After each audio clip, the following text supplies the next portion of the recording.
I would like to introduce Laura Wolf, CEO of CASA of Travis County since 2007. And in this role, she runs a $6 million nonprofit organization with 70 professional staff and nearly 800 volunteers, annually serving more than 2,000 children who have been abused and neglected. And she is no stranger to Impact Austin. CASA has been awarded multiple grants since 2010. And we are so happy to have Laura Wolf here. Thanks so much for joining us today. Thank you very much, Lauren. I am delighted to be here with all of you and so grateful to Impact Austin for inviting me. Yes, CASA has received 3 Impact Austin grants over the last decade, and I will talk in a moment a little bit about them. But first, I'm going to share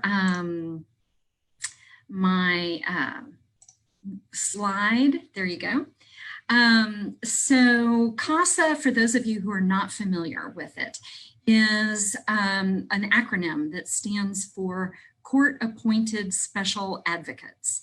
And we recruit, screen, train, and most importantly, provide professional support and supervision for community volunteers, people just exactly like you, who then become the advocates for the best interest of children who have experienced abuse or neglect and who are in the court system as a consequence of that. And our job is to get to know the child, get to know everybody connected to the child, their family, their foster family, teachers, doctors, therapists, everyone involved with that child, so that our volunteers can then go back into court and make informed recommendations about what needs to happen for that child in their best interest, short-term and long-term. The judges are charged with making really momentous, life-changing decisions for children, and they want as much information as they can get. They want courageous, creative, common sense recommendations about what's in children's best interest, and that's what our volunteers do. Impact Austin has been truly, genuinely, authentically impactful for CASA over the last decade. The very first grant we got helped us to serve better and to develop a whole program to focus on the needs of youth in the foster care system who are teenagers, who are at risk of aging out of the foster care system. And the grant that we got from Impact Austin enabled us to start a little team on our staff with a little group of volunteers who were going to focus just on these kids. And now we have a team of 7 people on the staff and easily 150 volunteers who focus specifically on the needs of teens at risk of aging out. The second grant that we got from Impact Austin helped us to infuse an understanding of trauma and its impact on children throughout our advocacy, helped us to train all of our staff, all of our volunteers on what trauma does to kids and how that manifests itself in their behaviors, and how we can, armed with that knowledge, be better advocates for what's in those children's best interest. And then our most recent grant from Impact Austin has been transformational in helping us to recruit a more diverse volunteer pool. Children of color are dramatically, disproportionately represented in the foster care system. No surprise to any of us because of disparities in all of our systems. And we want to do an ever better job of recruiting volunteers with whom the kids we serve and their families feel something in common.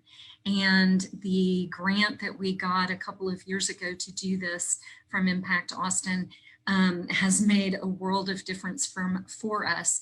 This year, a third of the applicants that we are getting for people wanting to become new CASA volunteers are from people of color, which is outstanding and amazing to us. And we're so, so, so grateful.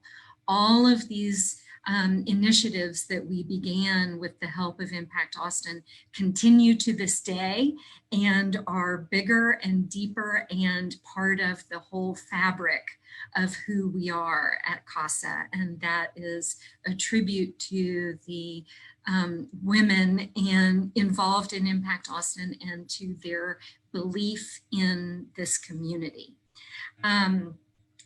They asked us to speak to you a little bit about challenges. I think that obviously the COVID-19 situation is challenging all of us in a myriad of ways, and the isolation, the anxiety, the economic hardship, those things that are everywhere are certainly very present for the children we serve and for their families. And so we are very much grappling with, on a daily basis, how do we help to ensure the safety and well-being of the children we serve and their families in this time? Where do we find new ways of advocating for their best interest? Whether it is a volunteer who saw a black eye on a child over FaceTime and raised concerns about that, or whether it is CASA sending groceries to the home of a 17-year-old girl who is caring for her siblings and her mother after the grandmother with whom they were all living died from COVID. From all of those angles, from virtual court hearings happening over Zoom, we are every day working to try to do the best advocacy we can and provide support to the children we serve and their families in this time that is traumatic for our whole society. The final thing I'll say, just to wrap it up briefly, I always tell people that when you read a story in the news about the child welfare system and you feel discouraged and you think, what can I do? I'm just one person. This is a whole system. CASA is what you can do. That's our whole model, is to train and empower individual community volunteers to make a difference, one child at a time, one family at a time. And we need you, the kids need you, the community needs you. Impact Austin is an amazing way of helping to meet those needs.